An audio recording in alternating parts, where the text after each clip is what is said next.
할렐루야.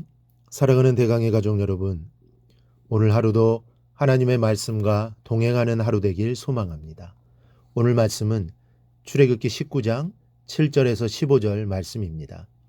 모세가 내려와서 백성의 장로들을 불러 여호와께서 자기에게 명령하신 그 모든 말씀을 그들 앞에 진술하니 백성이 일제히 응답하여 이르되 여호와께서 명령하신 대로 우리가 다 행하리이다.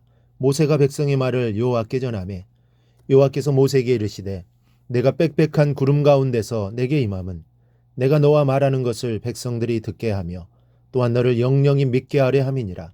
모세가 백성의 말을 여호와께 아뢰었으므로 여호와께서 모세에게 이르시되 너는 백성에게로 가서 오늘과 내일 그들을 성결하게 하며 그들에게 옷을 빨게 하고 준비하게 하여 셋째 날을 기다리게 하라.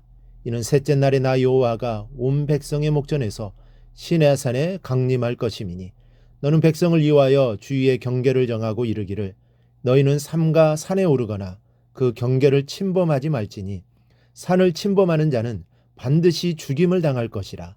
그런 자에게는 손을 대지 말고 돌로 쳐 죽이거나 화살로 쏘아 죽여야 하리니 짐승이나 사람을 막론하고 살아남지 못하리라 하고 나팔을 길게 불거든 산 앞에 이를 것이니라 하라.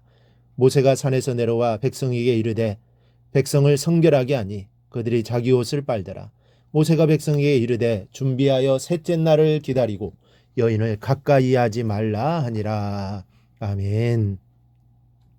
성경을 보면 하나님이 임재하시는 장면들이 나옵니다. 하나님께서 에덴 동산을 창조하시고 아담에게 나타나셔서 아담과 친구와 같이 이야기하시며 거닐었습니다. 그 후에 아벨을 죽인 가인에게도 나타나셨고 아브라함, 이삭, 야곱에게도 나타나셔서 말씀하셨습니다.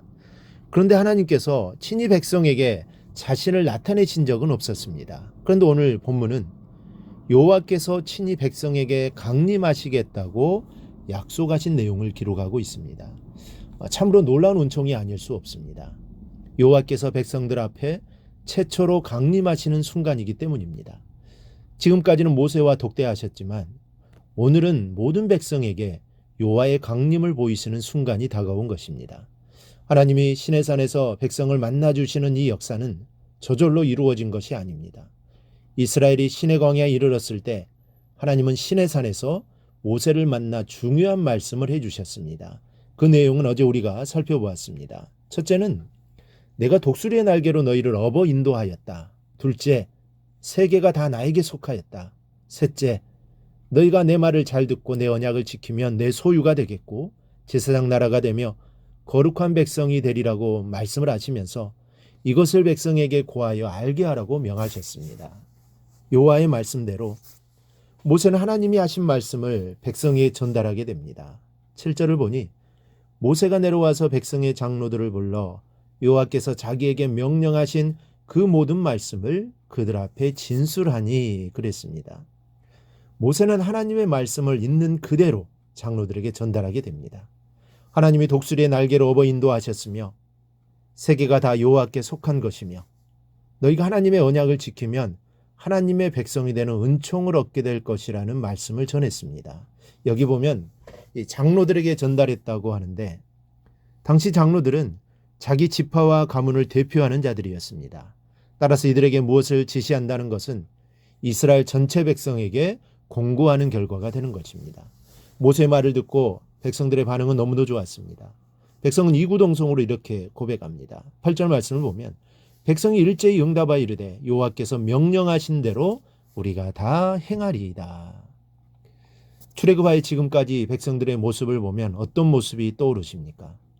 그동안 백성은 원망을 정말 많이 했었습니다. 모세를 죽이겠다고 아우성치기도 했었습니다. 물이 없다고 원망하고 양식이 없어 굶어 죽게 되었다고 원망했습니다. 모세만 원망했던 것이 아니고 하나님까지 원망했던 백성이었습니다. 그런데 지금은 그들의 마음에 여호와께서 명하신 말씀대로 다 준행하겠다고 고백하고 있습니다. 이 말은 여호와께서 말씀하신 모든 것을 우리가 행하겠다는 것입니다. 이때 모세의 마음은 어땠을까요? 지금까지 이스라엘 백성들은 무엇이 없을 때마다 모세를 원망했습니다. 그러나 지금은 백성이 하나님의 사랑을 깨닫고 말씀대로 살겠다고 다짐하는 모습을 보면서 모세는 아마 최고의 보람과 기쁨을 감추지 못했을 것입니다. 모세는 이런 백성의 모습을 하나님께 나아가 아뢰입니다. 8절 하반절을 보면 모세가 백성의 말을 여호와께 전하매, 백성의 반응을 하나님께 보고드리며 기도하는 중재자의 모습을 볼 수 있습니다. 오늘날의 목회자도 마찬가지입니다. 성도가 고난을 당할 때는 목회자는 그 성도를 위하여 기도합니다. 교회를 위하여 땀을 흘리는 성도들을 위하여 주님께 구합니다. 성도의 허물이 보일 때도 마치 나의 허물인 양 기도합니다. 목회자는 성도를 위하여 기도하고 부모는 자녀를 위하여 기도하고 성도 또한 목회자를 위하여 기도할 때 은혜가 더욱 커질 것입니다. 모세가 백성의 반응을 하나님께 전할 때 어떤 은혜가 주어졌는가를 보겠습니다. 하나님께서 친히 백성 가운데 강림에 새겼다는 말씀을 하시게 됩니다. 9절에 여호와께서 모세에게 이르시되 내가 빽빽한 구름 가운데서 내게 임함은 내가 너와 말하는 것을 백성들이 듣게 하며 또한 너를 영영히 믿게 하려 함이니라 그랬습니다. 하나님 모세와 대화하시는 모습을 백성에게 보여주시겠다는 겁니다. 그래서 그들로 하여금 모세를 영영히 믿게 하시기 위함이었습니다. 사람이 하나님을 뵙는다는 것은 놀라운 일입니다.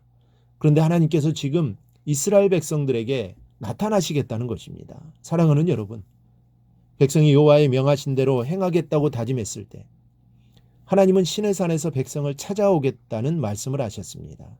오늘 우리도 주님의 말씀을 순종하며 믿음으로 살아가겠다는 결심을 내리십시다. 그러면 주님께서 더 가까이 찾아오실 것이요 더 큰 은총으로 덧입혀 주실 것입니다. 하나님을 사랑하는 자는 주의 사랑을 입을 것이요 말씀을 따르는 자에게 은혜가 더욱 충만할 것입니다. 이 말씀을 우리가 마음에 새기고 오늘 하루도 주님의 말씀에 순종하며 살아가는 복된 삶이 되기를 주님의 이름으로 축원합니다.